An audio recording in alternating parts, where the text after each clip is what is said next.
They left the aqueduct 2 hours before dawn, climbing by moonlight into the hills overlooking the port. 6 men in single file, the engineer leading. He had turfed them out of their beds himself, all stiff limbs and sullen, bleary faces, and now he could hear them complaining about him behind his back, their voices carrying louder than they realized in the warm, still air. "A fool's errand," somebody muttered. "Boys should stick to their books," said another. He lengthened his stride. Let them prattle, he thought.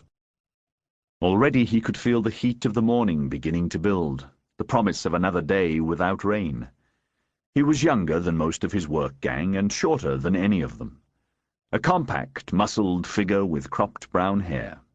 The shafts of the tools he carried slung across his shoulder, a heavy, bronze-headed axe and a wooden shovel, chafed against his sunburnt neck.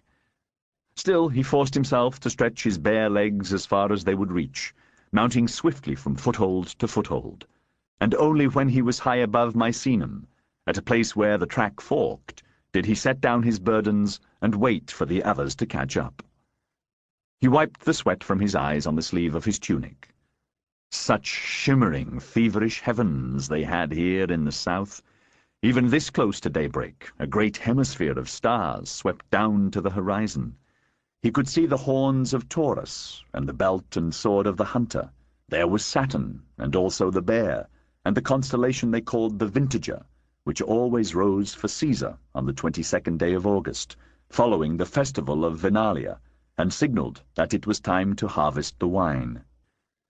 Tomorrow night the moon would be full. He raised his hand to the sky, his blunt-tipped fingers black and sharp against the glittering constellations, spread them, clenched them, spread them again, and for a moment it seemed to him that he was the shadow, the nothing. The light was the substance. From down in the harbour came the splash of oars as the night watch rowed between the moored triremes. The yellow lanterns of a couple of fishing boats winked across the bay. A dog barked, and another answered. And then the voices of the labourers slowly climbing the path beneath him, the harsh local accent of Corax, the overseer. "Look, our new Aquarius is waving at the stars."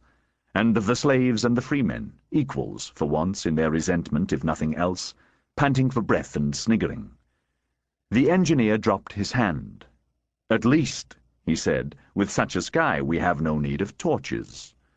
Suddenly he was vigorous again, stooping to collect his tools, hoisting them back onto his shoulder. "We must keep moving." He frowned into the darkness. One path would take them westward, skirting the edge of the naval base. The other led north, toward the seaside resort of Baiae. "I think this is where we turn." "He thinks," sneered Corax. The engineer had decided the previous day that the best way to treat the overseer was to ignore him.